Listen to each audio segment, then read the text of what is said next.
हरे कृष्णा। हरे कृष्णा। समस्त भक्तों को हार्दिक स्वागत करते हैं आज का कार्यक्रम में। तो लास्ट ईयर हमने जगन्नाथ जी के अपीयरेंस, रथ यात्रा और स्नान यात्रा के बारे में डिस्कशन किए थे। तो आज हम भगवान जगन्नाथ जी के कुछ लीला जानने के प्रयास करेंगे। तो जैसे कि हम जानते हैं कि भगवान कृष्ण जगन्नाथ के रूप में, भगवान बलराम जी बलदेव के रूप में और सुभद्रा जी जगन्नाथ मंदिर में, श्री मंदिर में विराजमान होते हैं। और वहां पर जो पुजारी रहते हैं स्पेशली जगन्नाथ जी के प्रति अटैच्ड है और उनको पंडा कहा जाता है, पूरी पंडा कहा जाता है। पंडा शब्द का अर्थ है परिपक्व, मैच्योर, इंटेलिजेंस, समझदार। पंडा शब्द से पंडित आया है।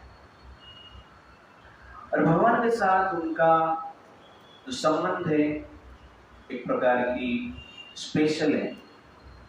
इसलिए वहां पर जो पूजा विधि चलता है, हमारा जो पंचरात्रक विधि है उससे कुछ अलग चलता रहता है, थोड़ा स्पेशल वे में चलता है। स्पेशल मीन्स कुछ अलग चलता रहता है। तो एक बार रामानुजाचार्य जगन्नाथ मंदिर में आए थे, जो कि श्री संप्रदाय में एक प्रधान आचार्य और भगवान की पूजा विधि का नियम को स्ट्रिक्टली फॉलो करने वाले हैं। तो जगन्नाथ मंदिर में आते हैं, वो देखते हैं तो देख रहे हैं पंडित लोग थोड़ा अलग वे से कर रहे हैं, जो कि इजी है, इतना विधि को फॉलो नहीं कर रहे। तो रामानुजाचार्य को अच्छा नहीं लगा कि जगन्नाथ संसार का भगवान है, त्रिभुवनपति है, और उनको उनका जो पूजा है स्पेशल होना चाहिए, रेवरेंस के साथ होना चाहिए। कि पंडा लोग तो कुछ मजाक में कर रहे, उनको ऐसा लगा। तो राजा के पास गए, राजा को सब कुछ बताए कि यहाँ पर जगन्नाथपुरी में जगन्नाथ जी का जो आराधना हो रहा है, पूजा हो रहा है, ठीक ठीक वैदिक परंपरा से नहीं हो रहा है, इसलिए उसको बदलना पड़ेगा और वैदिक परंपरा में जो लिखा गया है उसके अनुसार करना पड़ेगा। क्या करना है मैं आपको बताता हूँ। तो राजा ने सब कुछ बताया। राजा ने पंडित लोग को बुलाए और बोले कि हमें जगन्नाथ जी का ठीक ठाक पूजा करना चाहिए वैदिक परंपरा से। पंडित लोग रेडी नहीं हो रहे थे, लेकिन राजा के प्रेशर से, प्रभाव से रेडी हो गए। तो ठीक है, तो कल सुबह हम रामानुजाचार्य के विधि के अनुसार भगवान का पूजा स्टार्ट करेंगे और पहला पूजा रामानुजाचार्य करेंगे और हमें थोड़ा दिखा दे। रामानुजाचार्य बोले ठीक है, कल सुबह में आता हूं। ऐसा बोल के रामानुजाचार्य उनके आश्रम में चला गए, पंडित लोग अपना घर पे चला गए, राजा अपना महल में चला गए। और मॉर्निंग में मंगल आरती में पंडित लोग 3 बजे वहां पर पहुंच गए। वेट कर रहे हैं रामानुजाचार्य की कि आएंगे, सिखाएंगे आरती कैसे करना है, पूजा कैसे करना है, मंत्र कैसे पाठ करना है, स्पेशल वे। 3 बज रहा था, 4 बजेगा रामानुजाचार्य आए, 5 बज गया रामानुजाचार्य नहीं है, 6 बज गया रामानुजाचार्य नहीं, 7 बज गया रामानुजाचार्य नहीं। पंडित लोग सोचा रहे स्पेशल पूजा होने वाला था, रामानुजाचार्य कहाँ गए। तो राजा को बोले रामानुजाचार्य आए नहीं, क्या करें, पूजा स्टार्ट करेंगे अपने हिसाब से। हाँ हाँ, अपने हिसाब से स्टार्ट करो, देखिए कहाँ गए हो। तो पूजा पंडित लोग जैसी विधि चल रहा था वो विधि से स्टार्ट की। तो राजा ने रामानुजाचार्य को ढूंढे, तो रामानुजाचार्य पुरी में कहां पर भी मिले नहीं। बाद में पता चला कि उस रात को रामानुजाचार्य के भगवान जगन्नाथ जी सपने में आए और रामानुजाचार्य को उठाए रात को 12 बजे। बेटा तू साउथ इंडिया से आया है कि नहीं, और ये क्या है, उड़ीसा। और उड़ीसा में ये पंडित लोग जो है मेरा पूजा विधि जो है बहुत प्रेम के साथ कर रहे हैं, श्रद्धा के साथ कर रहे हैं। उनके प्रति मेरा जो संबंध है थोड़ा स्पेशल है, अलग है, मुझे मजा आता है। तुम डिस्टर्ब क्यों कर रहे हैं मंत्र तंत्र से?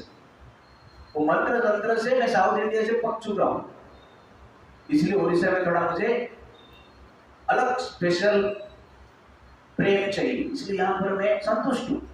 आप टेंशन मत लो, सीधा यहां से साउथ इंडिया आज ही चला जाओ।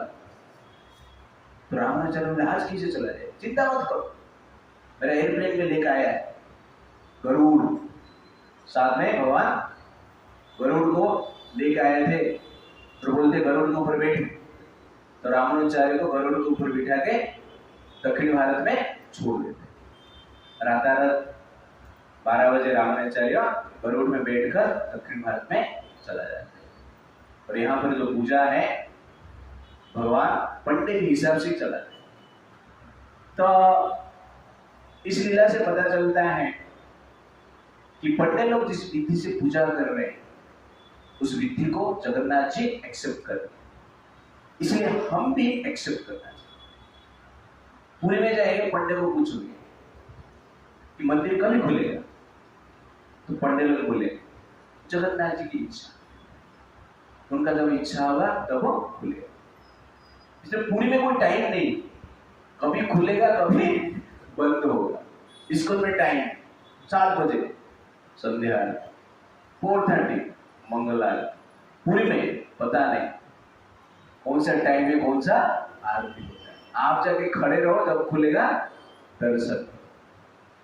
तो पुरी में भगवान जगन्नाथ जी खुश है, इसलिए पुरी का नियम कानून में कोई भी कभी हस्तक्षेप नहीं किया, और जो हस्तक्षेप किया है पंडित लोग उसका वाट बदल। इंदिरा गांधी एंट्री करने का प्रयास किया, इंदिरा गांधी को एंट्री नहीं की। तब सोचिए इतना पावरफुल प्राइम मिनिस्टर है। ममता बनर्जी भी गया पुरी में, ममता बनर्जी को एंट्री नहीं, इसलिए ममता बनर्जी जिद करके बेंगल में एक मंदिर बना दिया दीघा जगन्नाथ मंदिर, और वहां पर रथ यात्रा होने वाला है। और वहां का प्रसाद जो है ममता बनर्जी हर घर पे बांट रहा है बेंगल में, और प्रसाद का जो वेंडर है मुस्लिम लोग है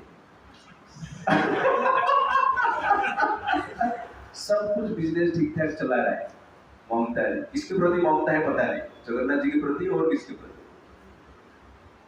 बट चैतन्य महाप्रभु भी पंडित लोग के जो ये नियम के विरोध में नहीं गए। हरिदास ठाकुर जो कि सर्वश्रेष्ठ वैष्णव है, नामाचार्य है, उनको भी एंट्री नहीं था, और उन्होंने कभी ट्राई भी नहीं की। पर चैतन्य महाप्रभु कभी ऐसा प्रयास भी नहीं किया। चैतन्य महाप्रभु ने भगवान कृष्ण स्वयं जगन्नाथ जी और चैतन्य महाप्रभु के रूप में हरिदास ठाकुर को दर्शन देते। लेकिन जगन्नाथ मंदिर जाने के लिए महाप्रभु भी कभी पंडित लोग के विरोध में गए। उनको पता है कि पंडित लोग के विरोध में जाएंगे तो प्रॉब्लम है, खाना पीना बंद हो जाएगा सपन भोग नहीं मिलेगा। तो कहने का अर्थ है कि भगवान इसको एक्सेप्ट करते हैं। इसलिए हमारा इस प्रकार की धारणा कभी कभी हो जाता है कि एंट्री क्यों नहीं मिलेगी, विदेशी लोग को एंट्री क्यों नहीं, मुस्लिम को एंट्री क्यों नहीं। तो ये पूछने से अच्छा है कि हमारा जो परंपरा है, आचार्य है, भगवान उसको एक्सेप्ट करते हैं, इसलिए इस चीज को हमें एक्सेप्ट करना चाहिए। तो एक बार नारद मुनि वैकुंठ में आए वहां पर लक्ष्मी माता का बहुत अच्छी तरह से सेवा की। तो लक्ष्मी माता नारद मुनि के सेवा से संतुष्ट होकर वर मांगने के लिए बोले। तो नारद मुनि कहे कि मुझे स्पेशल वर चाहिए। ठीक है, आप जो मांगिए मैं आपको ना, मुझे भगवान नारायण के महाप्रसाद चाहिए। तो लक्ष्मी देवी दुखी हो गई और कहे कि अभी अभी कुछ दिन पहले ही भगवान ने महाप्रसाद किसको देने के लिए मना कर दिया, बैन लगा दिया। तो मैं क्या करूं, और कुछ आप मांगे। तो नारद मुनि कहे मुझे महाप्रसाद ही चाहिए, मुझे महाप्रसाद ही चाहिए, और कुछ नहीं। तो लक्ष्मी देवी कहते हैं ठीक है। तो लक्ष्मी देवी विचार करते हैं और कहते हैं ठीक है, मैं आपके लिए कुछ व्यवस्था करती हूँ। और भगवान नारायण के पास जाते हैं और प्रतिदिन लक्ष्मी माता नारायण जी को सर्व करते हैं, भोजन देते हैं। लक्ष्मी माता स्वयं जगन्नाथ जी के लिए, नारायण के लिए भोजन बनाते हैं, तो स्वयं भोजन ऑफर भी करते हैं, सर्व करते हैं, और उसके बाद स्वयं भगवान के प्लेट भी धोते हैं। ये है लक्ष्मी देवी। सोने का प्लेट धोता कौन है? लक्ष्मी देवी धोते। ये है लक्ष्मी देवी का प्रेम नारायण के प्रति। और भगवान नारायण उस दिन खुशी से खा रहे थे, देख रहे लक्ष्मी देवी कुछ दुखी दिख रहे, पूछने लगे क्या है, प्रॉब्लम क्या है ना, प्रॉब्लम क्या है। नारद मुनि आ गए, और नारद मुनि जहां पे भी आते हैं वहां पे तो कुछ ना कुछ प्रॉब्लम हो ही जाता है ना। क्या हुआ ना, आपने बयान कर दिया महाप्रसाद वितरण के लिए, और नारद मुनि मांगने के लिए आ गए, और मैं उनको प्रतिश्रुति दे दिया, क्या करूं। तो नारायण कहते हैं ठीक है, भगवान दयालु होते हैं, बयान तो लगा देते हैं, प्रतिज्ञा तो ले लेते हैं, लेकिन टाइम पे तोड़ भी देते हैं। ये भगवान का स्पेशलिटी। तो भगवान कहते हैं चिंता मत करो, आज के लिए बयान को मैं विथड्रॉ कर देता हूँ, कल से लागू फिक्स, और आप मेरे से महाप्रसाद ले सकते हैं, लेकिन मैं खाते टाइम मत लो, इधर उधर थोड़ा देखूंगा खाते टाइम, तो उस समय पे ले लेना। तो नारायण जी खाते खाते बात करते समय और इधर उधर कुछ देख रहे हैं, उस समय पे लक्ष्मी जी कुछ महाप्रसाद निकाल देते हैं और नारद मुनि को देते हैं। नारद पूरा महाप्रसाद हाथ में लेते हैं और खा लेते हैं। जब नारद ने महाप्रसाद पूरा खा लेते हैं, उनके भीतर एक आनंद का लहर आता है, आनंदित होके खुशी से नाचते हैं। आज तक नाच रहे थे, गा रहे थे, लेकिन अभी का जो अनुभव है वो स्पेशल, और नाचते हुए गाते हुए ब्रह्मांड में घूम रहे, छोड़कर लोक में चला गया। इधर का मीटिंग चल रहा था, डांस चल रहा था, रंभा गुरु जी डांस कर, सब बंद हो गया, नारद मुनि स्टार्ट कर दिया। नारद मुनि को समझ क्या यार जबरदस्त डांस कर रहे हैं। चंद्र लोक के, वरुण लोक के, ब्रह्म लोक के, अंत में शिव लोक आए, और शिव जी देख रहे नारद जी नाच रहे, गा रहे, आंख से आंसू आ रहा है, स्पेशल है। नारद जी गाना स्टॉप नहीं कर रहे, नाचना स्टॉप नहीं कर रहे, वीणा बजाना स्टॉप नहीं कर रहे, ये सब पागलपन हो गया। शिव जी उनको बार बार बोल रहे क्या हुआ बताइए, उनको सुनाई नहीं दे रहे। शिव जी क्या करता है, अपना डमरू थोड़ा बजाता तो म्यूजिक में थोड़ा डिस्टर्बेंस हो जाता है ना, तो नारद थोड़ा अरे मैं कैलाश में आ गया, हाँ ठीक है, शिव जी को प्रणाम करते हैं। आप इतना खुश कैसे आज स्पेशल महाप्रसाद मिला है, नारायण जी का महाप्रसाद मिला है, खाया है, और डायरेक्ट लक्ष्मी जी के हाथ से मिला है, इसलिए जो मजा है वो बोलो मत। ना मेरे लिए कुछ लाया क्या? नारद जी बोलते हैं हमके लिए कुछ बचा नहीं, नहीं कुछ रहेगा देखिएगा। कहाँ रहे, ऐसे हाथ दिखा रहे, खाए थे हाथ थोड़ा भूल गए, इसलिए हाथ में कुछ लगा था, तो तुरंत शिव जी क्या करते हैं, उनके हाथ से जो कुछ लगा था लेके खा लेते। तो शिव जी के भीतर भी एक आनंद का लहर का प्रभाव हो रहा है। शिव जी भी वहां पर कैलाश पर्वत पे नाचने लगे, नारद मुनि नाच रहे हैं अपना वीणा बजाए, और शिव जी भी नाच रहे हैं अपना डमरू बजाए। तो वो ऐसा पागल जैसे नाच रहे हैं, और नाचते नाचते शिव जी क्या कर रहे हैं, प्रलय काल में जो डांस करते हैं वो डांस शुरू करते हैं। तो प्रलय काल में एक स्पेशल डांस है, उस डांस में शिव जी जब उस डांस करते हैं संसार क्या होता है, प्रलय होता है। शिव जी का डांस से संसार प्रलय होता है। तो सब लोग रोते रहते हैं, और शिव जी के लिए वो क्या है, म्यूजिक एंड डांस से मजा है। तो ये सब देखकर देवता लोग आश्चर्यचकित हो गए, पार्वती माता के पास गए, माता जी आप ही रक्षा कर सकते हैं, आप रक्षा नहीं करेंगे आपके जो पूरा संसार है, आपकी जो संतान है, सबका अंत हो जाएगा प्रलय काल आने से ही पहले, आप जाके थोड़ा शिव जी को समझाइए। तो पार्वती बोलते ठीक है मैं समझा। तुरंत आ जाते हैं, शिव जी को प्रार्थना करते हैं, शिव जी शांत हो जाते हैं, और पार्वती जी पूछते हैं आप इतना पागल जैसे नाच रहे थे, क्या हुआ, प्रलय काल तो आया नहीं ना, मुझे स्पेशल महाप्रसाद मिला भगवान नारायण, और मैंने खाया तो बचा है। तो पार्वती बोले मेरे लिए रखा है क्या, मुझे भी चाहिए। शिव जी बोले नहीं आपके लिए नहीं, मुझे तो थोड़ा ही मिला। तो पार्वती जी गुस्सा हो गए, पार्वती जी डांस करना स्टार्ट कर, तो उनके मुख से आग आने लगा, डांस मतलब क्रोधित हो गए, पार्वती क्रोधित हो गए, मुख से आग आया, ऐसा लग रहा है कि संसार में सब कुछ नष्ट होने वाला है। अंत में समस्त देवता मिलकर नारायण के पास गए, भगवान नारायण के पास गए। नारायण जी पूछे सब कुशल मंगल है ना, सब ठीक ठाक चल रहा है ना, या कुछ प्रॉब्लम है? तो सब लोगों ने बोला भगवान बहुत बड़ा प्रॉब्लम। बोलो कौन है प्रॉब्लम का कारण? तो देवता लोग बोले प्रॉब्लम का मूल कारण आप ही। तो नारायण को आश्चर्य लगता है, प्रॉब्लम का कारण मैं तो पालन करता हूँ, प्रॉब्लम का सॉल्व करता हूँ ना, आप ही कारण है और सॉल्व आप ही करेंगे, क्या हुआ ना, आपका महाप्रसाद में ये सब महाप्रलय आने वाला है। तो नारद मुनि को आपने महाप्रसाद दी, नारद मुनि शिव जी को दी, और शिव जी पार्वती जी मांग रहे, शिव जी नहीं दे पा रहे, इसलिए पार्वती को आपको महाप्रसाद देना पड़ेगा। तुरंत नारायण क्या करते हैं, गरुड़ में बैठकर कैलाश में आते हैं, पार्वती को शांत करते हैं, तो ठीक है आपको महाप्रसाद मिलेगा।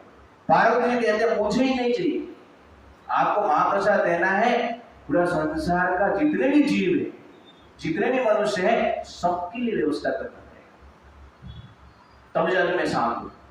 तो भगवान कहते हैं ठीक है आप चिंता मत करो, भविष्य में मैं पूरे में जगन्नाथ के रूप में प्रकट होगा, और वहां पर सबको महाप्रसाद का वितरण होगा, और मेरा महाप्रसाद खाने के बाद शिव जी आनंदित हो गए हैं, नारायण जी आनंदित हैं, और ये महाप्रसाद खाने के पश्चात बाकी जीव भी संसार में आनंदित हो गए, और ये महाप्रसाद वितरण आनंद बाजार में। तो पूरी में एक आनंद बाजार है, तो कहां पर भी आनंद बाजार नहीं, अब रिलायंस मॉल हो सकता है, डीप मार्ट हो सकता है, बाकी कुछ हो सकता है, क्लॉथ स्टोर हो सकता है, लेकिन आनंद बाजार नहीं। Beer and bar, Divya Sagar beer and बार हो सकता है लेकिन आनंद बाजार कहां पे नहीं मिलेगा, वो कहां पे है, पुरी में। तो वहां पर 56 होगा, भगवान को प्रतिदिन ऑफर होता है, 56 प्रकार के आइटम भगवान प्रतिदिन खाते हैं। हम लोग खाते हैं 1 2 3 4 5 6 10 12 खाते हैं, तो बोलते हम लोग बहुत बड़े आदमी, इतना आइटम खा रहे हैं, ये गरीब। और भगवान डेली क्या करते हैं, 56 प्रकार के भोग खाते हैं, स्वादिष्ट भोजन खाते हैं, वो भी लक्ष्मी के द्वारा बनाया हुआ। तो पूरी में भगवान के लिए, जगन्नाथ जी के लिए भोग बनाने के लिए 700 चूल्हा है। कितना? 700 चूल्हा है, और हजार सेवक प्रतिदिन सेवा करते हैं, और भगवान का भोजन के लिए प्रतिदिन नया बर्तन यूज होता है। दुनिया में ऐसा कोई भी बिलियनरी नहीं है, धनवान व्यक्ति नहीं है, जिसका भोजन के लिए प्रतिदिन नया बर्तन यूज होता है। ऐसा कोई है? कोई भी नहीं। पर भगवान जगन्नाथ जी के लिए प्रतिदिन नया बर्तन यूज होता है। मटका, मिट्टी का नया बर्तन है और उस बर्तन से पकता है और भगवान नया थाली में प्रतिदिन खाते हैं। ये स्पेशलिटी जगन्नाथ जी क्योंकि वो भगवान है और हमारा हम स्टील का थाली में प्रतिदिन खिला देते हैं। तो कहने का अर्थ है कि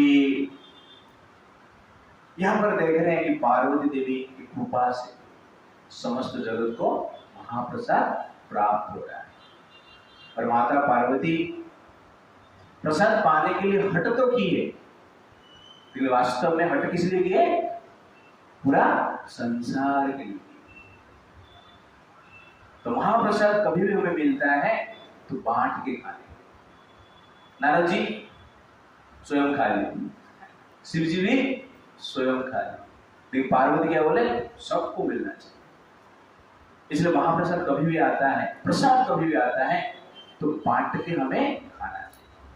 आया और खा लिया पूरा, या आ रहा है तो हम स्वयं खा ले, इस प्रकार भाव नहीं होना चाहिए। जब बांट के खाते हैं तो भगवान अधिक प्रसन्न होते हैं, भगवान अधिक संतुष्ट होते हैं। स्वयं जब खा लेते हैं भगवान उतना संतुष्ट नहीं होते, लेकिन प्रसाद जब बांट के, प्रेम से बांट के खाना है, जबरदस्ती नहीं। कभी कभी लोग बोले प्रभु जी अभी तक प्रेम उत्पन्न नहीं हुआ है इसलिए हम स्वयं खा लेते हैं। नहीं, बांटो प्रेम उत्पन्न हो जाएगा। It's like that. इसलिए बांट के हमें क्या करना चाहिए? प्रसाद खाना चाहिए। इस लीला से हम सीख रहे हैं। और प्रसाद जो है ये भगवान की कृपा। प्रसाद को क्या कहा जाता है? भगवान की कृपा कहा जाता है। प्रसाद मीन्स मर्सी। इसलिए प्रसाद हम जो ग्रहण करते हैं भगवान की कृपा ग्रहण करते हैं। और प्रसाद जो शरीर के भीतर जाता है हमारा चेतना परिवर्तन होता है। इसलिए प्रसाद का महत्व अधिक है और जगन्नाथ जी, स्पेशली जगन्नाथ जी का जो प्रसाद है अधिक महत्व है। इस प्रकार कहा जाता है अंत काल में जगन्नाथ जी का प्रसाद कोई खाता है तो वैकुंठ जाता है। इसलिए उड़ीसा में परंपरा है, मरते समय जगन्नाथ जी का प्रसाद मुंह में देते हैं, निर्माल्य कहते हैं उसको। तो जगन्नाथ जी का जो राइस है बच जाता है तो उसको सुखाते हैं, सुखा के रखते हैं। और उड़ीसा में कोई कोई ऐसे डिवोटी है जो कि डेली खाते हैं एक एक पीस, थोड़ा थोड़ा पीस, पर मरते समय भी लोगों के मुंह में देते हैं। ये उड़ीसा में एक परंपरा है। यह जगन्नाथ जी का महाप्रसाद का महत्व। एक बार एक राजा है, उनका नाम है पुरुषोत्तम देव।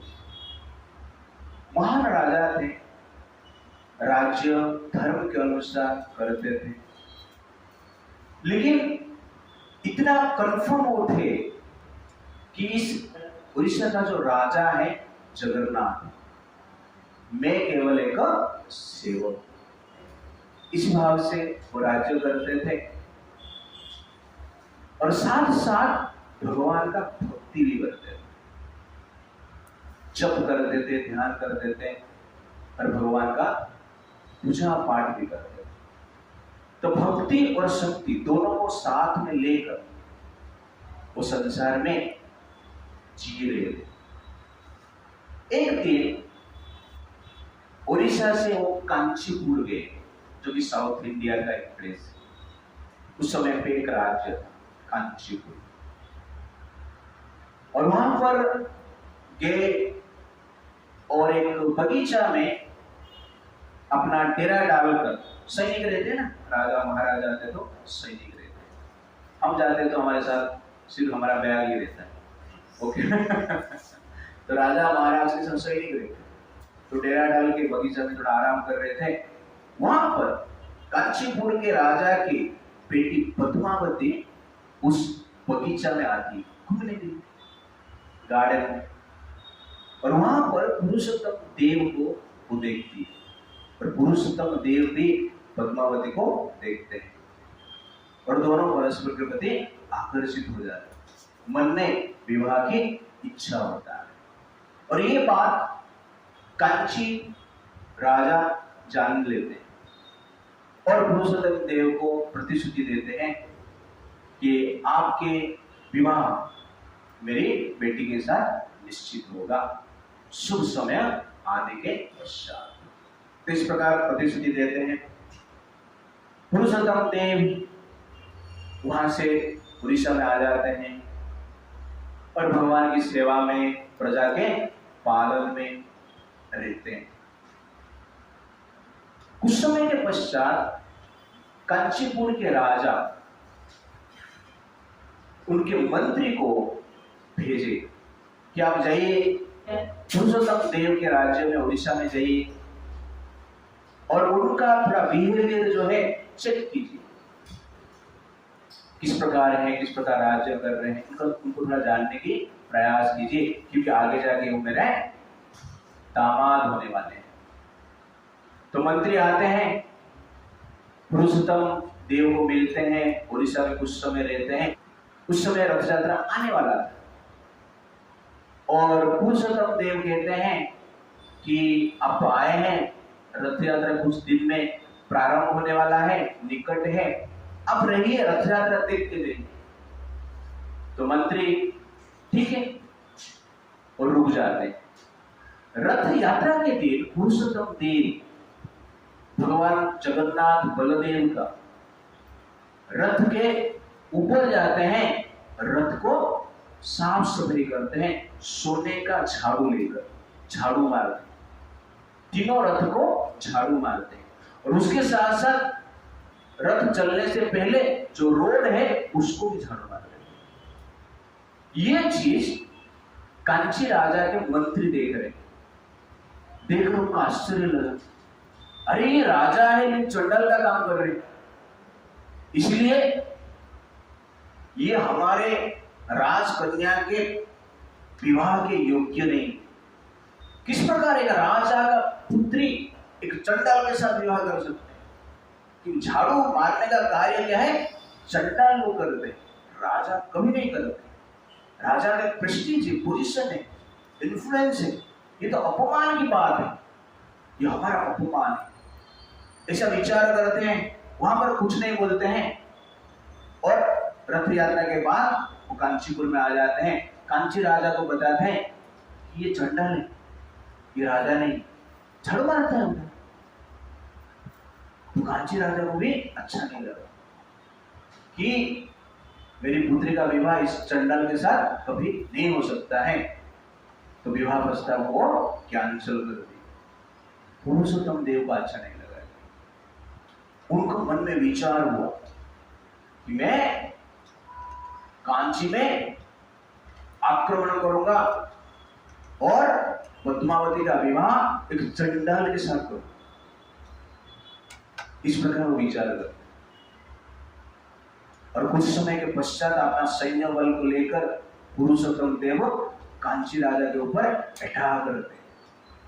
अटैक करने से पहले कांची राजा कहते हैं कि आप युद्ध में हार जाएंगे तो जगन्नाथ बलदेव सुभद्रा जी को मुझे आपको देना पड़ेगा, और मेरे राज्य में मेरे जो इष्ट देव है भगवान गणेश, और आप हारेंगे तो जगन्नाथ बलदेव सुभद्रा जी के मंदिर गणेश जी के मंदिर के पीछे स्थापित हो और पीछे उनका पूजा किया जाए। पुरुषोत्तम देव बोले मैं जीत जाऊंगा तो आप मुझे गणेश दे दे, और गणेश जी को लेकर जगन्नाथ जी के पीछे रखकर उनका पूजा करो। ठीक है, दोनों के बीच में युद्ध होता है और पुरुषोत्तम देव हार जाते हैं। उनको दुख लगता है, चिंता में आ जाते हैं, रोते रहते हैं और अपमानित होकर उड़ीसा में आ जाते हैं और भगवान जगन्नाथ के मंदिर में जाते हैं, प्रार्थना करते हैं। वो कहते हैं हे भगवान, आपका मान सम्मान रक्षा करने के लिए मैं युद्ध के लिए प्रयास कर रहा था, लेकिन मैं आज हार गया, और मैं तो हार गया लेकिन आपका पूजा गणेश जी के पीछे होगा, यह आपका बड़ा अपमान है। आप तो संसार के मालिक हैं, सृष्टिकर्ता है, त्रिभुवन पति है, संसार के समस्त देवता आपके अधीन में है, आपकी पूजा कर रहे हैं, आप सबके आगे चलते हैं। और ये किस प्रकार संभव होगा कि गणेश जी के पीछे आपका मंदिर हो? ये अपमान मुझे सहन नहीं हो रहा है। युद्ध हार गया चले, कुछ प्रॉब्लम नहीं, लेकिन आपका इस प्रकार की अवस्था होगा, ये मुझे सहन नहीं हो रहा है, इसलिए आप मेरा रक्षा कीजिए। तो उस दिन रात को जगन्नाथ जी पुरुषोत्तम देव के सपने में आते और कहते हैं फिर से युद्ध के लिए जाओ। तो पुरुषोत्तम देव कहते हैं युद्ध तो हार गया मैं, फिर से कैसे जाऊं, जाके फिर हार के आना पड़े। तो जगन्नाथ जी बोलते हैं चिंता मत करो, हम भी आपके साथ जाएंगे, युद्ध करें और ये बार आप जीते। युद्ध तो हम कर रहे हैं, ठीक है। पुरुषोत्तम देव का जो श्रद्धा है, भक्ति है, जगन्नाथ जी का प्रति था, इसलिए पुरुषोत्तम देव जगन्नाथ जी का यह आदेश मानकर कुछ समय में ही युद्ध का घोषणा करते हैं और कांची जाने की तैयार करते हैं। तो पुरुषोत्तम देव अपना सैनिक लेके आ रहे हैं और भगवान जगन्नाथ बलदेव पुरुषोत्तम देव के सैनिक से बहुत आगे निकल चुके हैं, आगे निकलकर रास्ते पे चल रहे हैं। जगन्नाथ जी का वर्ण जो है भगवान कृष्ण है श्याम वर्ण है, और एक श्याम वर्ण का घोड़े के ऊपर बैठे, और बलदेव श्वेत वर्ण का घोड़े के ऊपर बैठे हैं, और बलदेव के जो शरीर का वर्ण है वो भी श्वेत वर्ण। इस प्रकार बहुत सुंदर शरीर धारण करके सुंदर घोड़े में बैठकर दो भाई कांचीपुर की ओर यात्रा कर रहे हैं युद्ध करने के लिए, हाथ में तलवार लिए। तो रास्ते में उनको प्यास लग रहा है, तो देख रहे हैं इधर उधर पानी किधर मिलेगा, तो देख रहे हैं एक माता जी, एक लेडी, वृद्ध स्त्री वहां पर छाछ बेच रहा है। तो जगन्नाथ बलदेव उनको बोले कि हमें छाछ चाहिए। तो वृद्ध स्त्री भगवान को देख रहे हैं, भगवान अत्यंत आकर्षक सुंदर है, मोर का पंख धारण किए हैं सर के ऊपर, और गले में वैजयंती माला, हाथ में बड़ा तलवार है, पीत वस्त्र धारण कर रहे हैं, और उनका जो मुख कमल है अत्यंत आकर्षक है, मनमोहक है। और बलदेव को भी इस प्रकार देख रहे हैं। ये सब देखकर जो वृद्ध स्त्री थी, छाछ बेच रही थी, अत्यंत प्रसन्न हो गई और अपना जितना भी छाछ था ये दोनों को दे दी। और भगवान बलदेव जगन्नाथ जी पूरा छाछ अकेले ही पी गए, खत्म, और अकेले पी के घोड़े में बैठ के जा रहे थे। वो स्त्री बोल रही, छाछ तो आपने पी ली, पैसा दिया नहीं आपने अभी तक, पैसा चाहिए मुझे। क्यों? क्योंकि ये मेरा बिजनेस है, आज कुछ पैसा लेगा तो मार्केट से कुछ खरीद के मैं खाएगी, अपना परिवार को पोषण करेगी। आप ऐसे ही जा रहे हैं, देखने में तो बहुत सुंदर है, पैसा नहीं दे रहे। तो भगवान बोले अरे हमारे पास तो कुछ पैसा नहीं, फिर भी मैं कैसे जीऊंगा फिर? तो भगवान बोले ठीक है ठीक है। तो भगवान अपना मुद्रिका निकालते, अंगूठी निकालते जो कि हीरे से बना, और उस मुद्रिका को उस स्त्री को देते हैं और कहते हैं क्या, और कहते हैं ये हमारे पीछे महाराज पुरुषोत्तम देव आ रहे हैं और उनके साथ सैनिक भी रहेंगे, आते टाइम ये मुद्रिका उनको दिखाना और आपका जितना भी पैसा उनसे ले लेना। ऐसा बोलकर भगवान कृष्ण और बलराम आगे निकल जाते हैं और पीछे से पुरुषोत्तम देव आते हैं उनके सैनिक के साथ, और उस समय पे वृद्ध स्त्री वहां पर वेट कर रही है। ऐसा नहीं कि हीरा मिल गया और भाग गए, ठीक है 10 रुपये का छाछ रहेगा, हमारा देश होता तो क्या कर देते हैं मिल गया हीरा, छाछ बिजनेस करने की जरूरत नहीं। लेकर हम लोग भाग गए। इसीलिए वो स्त्री इतना ऑनेस्ट है, इसीलिए उस स्त्री को भगवान ने दर्शन दिया। इक्वालिटी है, भाव तो है, फिर उसके साथ साथ इक्वालिटी संसार को दिखा रहे हैं।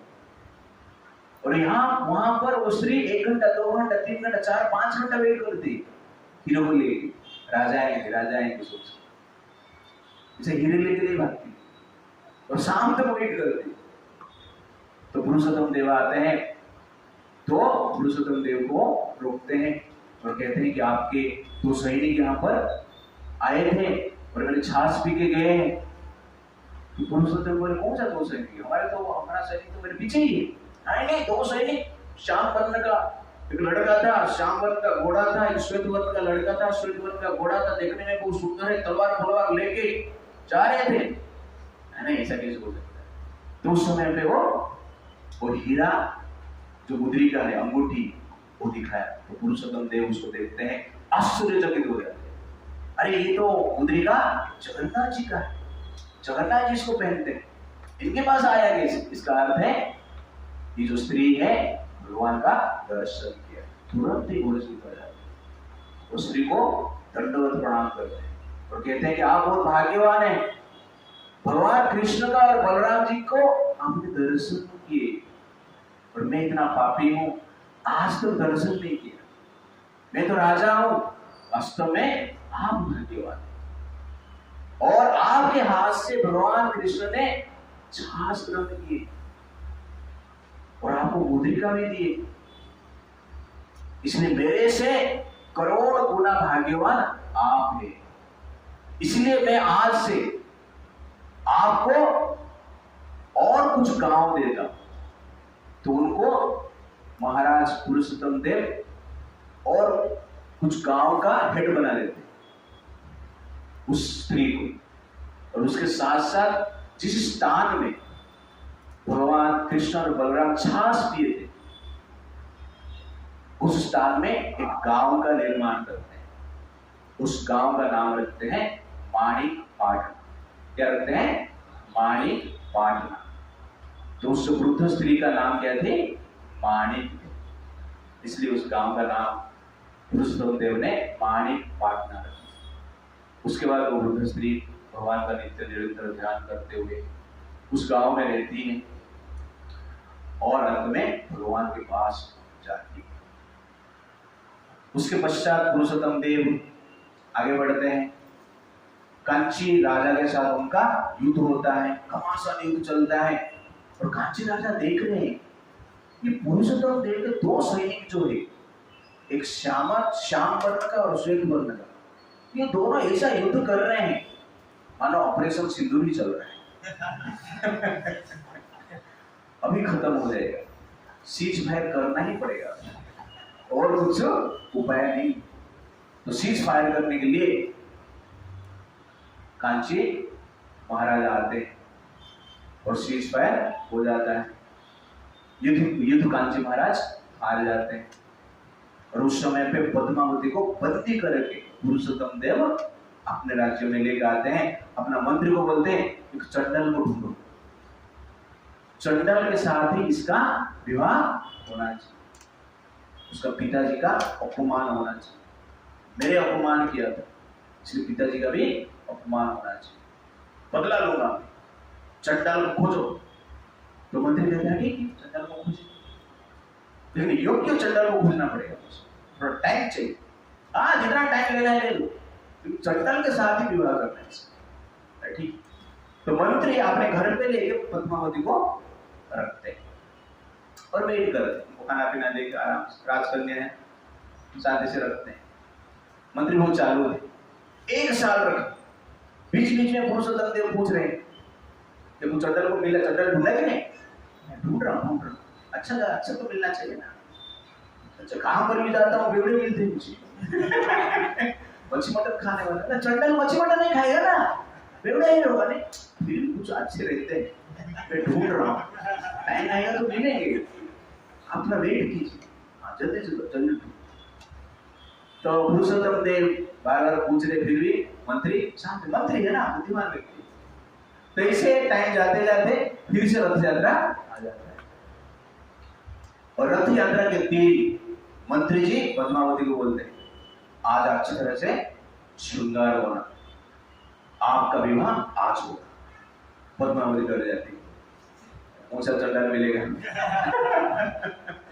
राजकन्या हूं मैं, और मंत्री आज तक तो मुझे घर पे बेटी जैसे ही रखे हैं, बाप जैसे मेरा सेवा किए हैं, और चंडाल के साथ विवाह करने के लिए बोलते। रोते रोते श्रृंगार, उनका श्रृंगार ही मंत्री के परिवार, उनके जो पत्नी है, सब लोग करते हैं।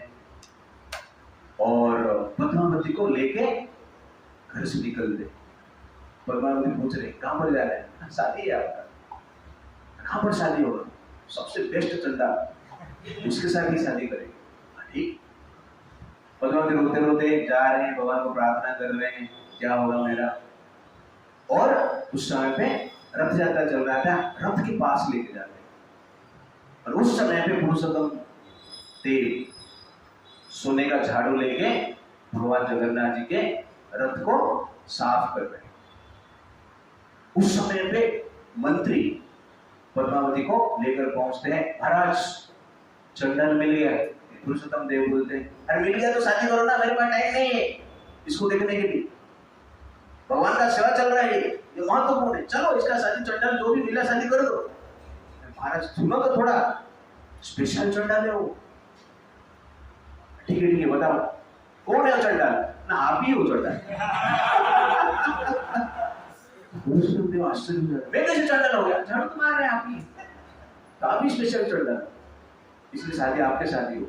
ये बातचीत चल रहा है और पद्मावती पुरुषोत्तम देव के गले में हाथ डाल देते, तो पुरुषोत्तम देव पद्मावती को देख के बड़ा हंस लेते, खुश हो जाते और मंत्री को धन्यवाद देते। दिमाग लगाए तुम जबरदस्त आइडिया। पुरुषोत्तम देव उसके पश्चात पद्मावती को ग्रहण करते, जगन्नाथ जी को प्रणाम करते हैं, जगन्नाथ बल्लभ जी को प्रणाम करते हैं।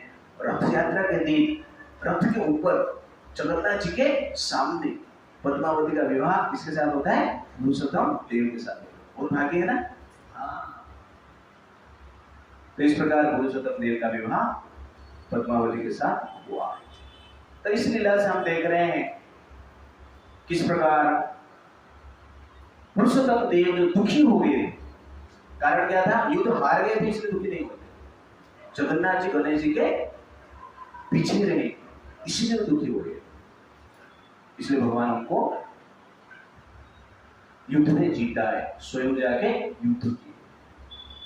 तो उस समय पे जगन्नाथ जी स्वयं जाके युद्ध, भाषण जब पढ़ रहा था मैं सोच रहा था आज क्यों युद्ध नहीं कर रहे, ठीक है नहीं? आज भी तलवार लेके घोड़ा लेके आना चाहिए था, थोड़ा जरूरत है, थोड़ा क्या बोलते बांग्लादेश पाकिस्तान इराक ईरान में जाके थोड़ा कुछ करना चाहिए था।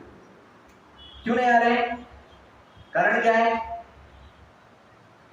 क्योंकि पुरुषोत्तम देव जैसे भक्त नहीं। भगवान क्या बोलते हैं? मैं किसका रक्षा करता हूं? जो धर्म का रक्षा करता है, मैं उसका रक्षा करता हूं। धर्म रक्षति रक्षिता। धर्म का कोई रक्षा ही नहीं कर रहा है, नहीं।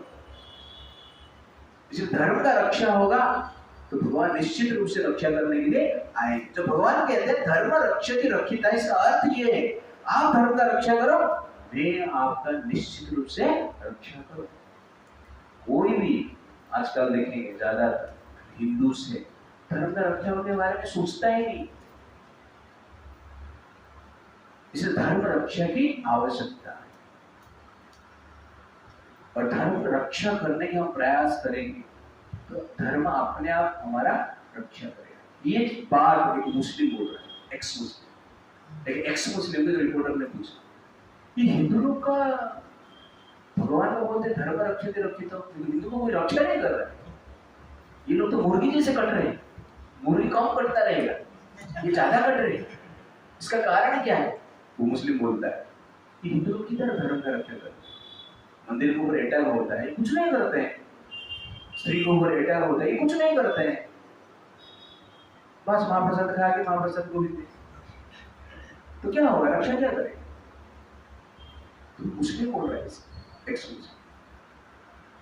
तो इसलिए धर्म रक्षति रक्षेगा, पुरुषोत्तम देव का रक्षा होने के लिए। और यहाँ पर माणिक पाटना का हमने स्टोरी सुना, माणिक का स्टोरी सुना कि भगवान को छाछ मिले, लेकिन उनके हृदय में जो अनिष्ट थी, सत्य थी, गिरा है हाथ में, ये भागी नहीं, वहां पर ही खड़ी रही 1 घंटा 2 घंटा 3 घंटा 4 घंटा पैसा लेने के लिए रिटर्न।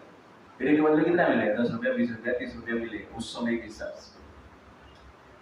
ये ऑनेस्टी, ये है सरलता, simplicity. If you live a life of simplicity, it is very easy to attain the city of God. Vishnu ji Yudhishthir Maharaj को कहते हैं कि कपटता मनुष्य का विनाश कर देता है और सरलता मनुष्य को भगवान के पास पहुंचता है। इसलिए ज्यादा ज्ञान की बात मत करो, बस सरलता को फॉलो करो, भगवान के पास पहुंच जाए। बहुत ज्ञान देने के बाद ये बताते तो ये ज्ञान अज्ञान ये सब छोड़ दो, सरल जीवन अतिवाहित करो, भगवान निश्चित रूप से आपको मिलेगी। दैट इज एग्जैक्टली है माणिक जो छाछ वाली उनकी स्टोरी। इस प्रकार पुरुषोत्तम देव भगवान को प्रश्न करते हैं और भगवान ज्योति का साथी उनके साथ होता है। दिल्ली में एक दर्जी हुए, उनका नाम है परमेष्टि। क्या नाम था? परमेष्टि। सिलाई करते हैं ना, दर्जी बोलते हैं हाँ। और फेमस दर्जी थे और देखने में कुरूप थे, सुंदर नहीं दिखते, कितना भी हेयर स्टाइल पड़ते वैसे ही दिख रहे थे, कुरूप दिख रहे थे। और पीछे उनका एक कुकोड़ था, लेकिन सिलाई में नंबर 1।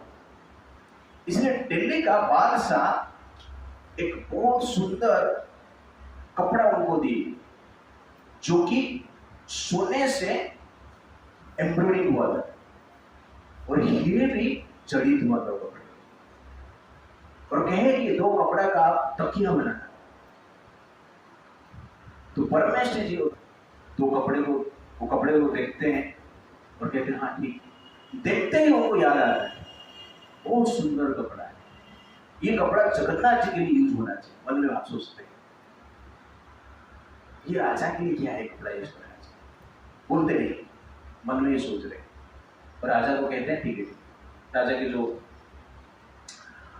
पुत्र रहते हैं उनको कहते हैं ठीक है आपका तो क्या बन जाएगा, और तो चला जाते हैं, ये तकिया बनाना शुरू करते हैं, अच्छा तकिया बनता है। और ठीक उस समय जब तकिया बनना कंप्लीट हो जाता है, उस समय में जगन्नाथ जी का रथ यात्रा चालू हो गया। रथ यात्रा का दिन था, तो जगन्नाथ जी जब जगन्नाथ मंदिर से निकलते हैं तो पंडित लोग जगन्नाथ जी को पकड़कर धीरे धीरे लेकर आते हैं और एक तकिया में रखते हैं, उठाकर दूसरे तकिया में रखते हैं। ऐसा करते करते रथ के पास लेकर आते हैं, उसको पहंडी कहा जाता है। क्या कहते हैं? पहंडी कहा जाता है। उड़ीसा में पहंड मतलब फीट, इसलिए पहंडी मतलब चल के आना। तो जगन्नाथ जी को जो लेकर आते हैं उस प्रोसेसर को पहंडी कहा जाता है, पहंडी विजय। और भगवान का स्पेशल तकिया रहता है, उसके ऊपर भगवान को रखते हैं, फिर से वहां से उठाकर दूसरे तकिया में रखते हैं। ऐसा करते करते रथ के ऊपर चढ़ाते हैं, ये परंपरा है। तो ये सोचकर परमेश्वर सोच रहे हैं, मन में ध्यान कर रहे हैं कि ये तकिया जो है भगवान के लिए यूज होना चाहिए। और उधर पौंडी चल रहा है पूरी में, दिल्ली में परमेश्वर जी ध्यान कर रहे हैं और ध्यान में जगन्नाथ जी को देख रहे हैं, पौंडी चल रहा है, जगन्नाथ जी तकिया के ऊपर रख जगन्नाथ जी तकिया के ऊपर आते हैं, फिर दूसरे तकिया के ऊपर आते हैं, पंडित लोग ऐसा करते करते लेके जा रहे हैं और ध्यान से देख रहे हैं, सब कुछ ठीक से उनको दिख रहा है। और ध्यान में देख रहे हैं एक तकिया फट गया, तो विचार करते हैं जगन्नाथ जी का एक तकिया फट गया, मैं क्या करूं? तो ध्यान में ही सोचते हैं मेरे पास 2 तकिया है, एक तकिया मैं जगन्नाथ जी को ऑफर करता हूं, भगवान ये तकिया आप ग्रहण कीजिए। और ध्यान में देख रहे हैं कि उनका जो तकिया है पुरी में पहुंचने में जगन्नाथ जी के पास है, और जगन्नाथ जी उस तकिया के ऊपर बैठे हैं। कुछ समय पश्चात ध्यान से बाहर आते, बाहर आने के बाद अपने बाजू में देखते हैं एक ही तकिया बचा है, दूसरा तकिया है ही नहीं। तो वास्तव में वो तकिया दिल्ली से कहां पे चला गया? पूरी चला गया अपने आप। इसी चमत्कार, जगन्नाथ जी ऐसा चमत्कार करते हैं। वो खुश हो गए, चलो मेरा जीवन आज सफल हो गया। ये बादशाह के लिए मैं बना रहा था, गोमांस खा रहा है, इसके लिए तकिया बना रहा, उस पाप से मैं बच गया और भगवान के लिए ऐसा सोच रहे हैं। कुछ देर के पश्चात बादशाह के दूत आ गए, अरे तकिया हो गया क्या? परमेश्वर बोल रहा हो गया, एक तकिया दे रहा, और दूसरा किधर है? दूसरा जगन्नाथ जी लेके चला गया। तो जगन्नाथ जी कैसे लेके चला गया? ना रथ यात्रा चल रहा था, उनका तकिया फट गया, इसलिए मैं दे दिया। तो तू कैसे दे दिया यार? इधर दिल्ली है, पूरी में जगन्नाथ जी रहते हैं, और तू बोल रहा है दे दिया, झूठ बोल रहा है। दूत लोग उसको पकड़ के लेते हैं राजा के पास। राजा उदय से बोल रहे, राजा उदय पागल हो गए, लोभ से हीरा जड़ित तकिया को अपने घर पे छुपाया, उसको जेल में डाल दिया। तुरंत राजा क्या करते हैं? परमेष्ठी को जेल में डाल देते हैं। परमेष्ठी जेल में रहकर भगवान जगन्नाथ जी को प्रार्थना कर रहे हैं, ये भगवान मुझे बचाइए। मैंने तो आपको तकिया दिया आपको आराम देने के लिए, और मुझे आपने जेल में डाल के मार खिला रहे, कुछ तो कीजिए। प्रार्थना कर रहे, जगन्नाथ जी भी अच्छा नहीं लगा, तो क्या मिला था उनको भी अच्छा। तो उस दिन रात को बादशाह के घर पे जाते हैं, सपने में आते, वो जाकर सोया था, 2 लाख मारते उसको। वो उठता है, देखता है कोई तो आया है, कौन है? अरे परमेश्वर को कल जेल से मुक्त कर देगा, नहीं तो अभी सिर्फ लात मारा है, कल जेल से छोड़ेगा नहीं, तो क्या करना है आप समझ जाना। तो तुरंत उठता है, देखता है कोई नहीं, फिर 2 लात खाया था ना, पीठ में उसका दाग आ गया था, दर्द हो रहा था। यार जो ओरिजिनल लात है ये सपने का नहीं, तो भगवान ही आ गए यहाँ पर। तो तुरंत ही रात उठकर वो परमेश्वर के पास आता है, और परमेश्वर को देखता है, जेल में ढूंढता है परमेश्वर को, किधर गया? परमेश्वर ही आकर ढूंढ को पूछा, परमेश्वर किधर है? ना ये है परमेश्वर, ये कैसे परमेश्वर हो सकता है? इसका तो कुमड़ा था, कुमड़ा है ही नहीं, देखने में तो वो सुंदर दिख रहा है, यही परमेश्वर। आज रात भगवान इनके पास भी आए थे, इनको दर्शन दिए, और भगवान का दर्शन से उनका कुबड़ा गायब, और कुरूप था स्वरूप हो गए, आकर्षक रूप हो गए। तुरंत ही बादशाह उनको प्रणाम करता है और जेल से निकालता है, और जीवन भर का खाने पीने रहने का व्यवस्था बादशाह उस परमेश्वर के लिए करते हैं। जय जगन्नाथ। इस प्रकार जगन्नाथ जी अनेक प्रकार की लीला करते हैं, और नेक्स्ट डे हम और कुछ लीला देखेंगे। हरे कृष्णा कृष्णा कृष्णा हरे हरे, हरे राम राम राम हरे। प्रभुपाद की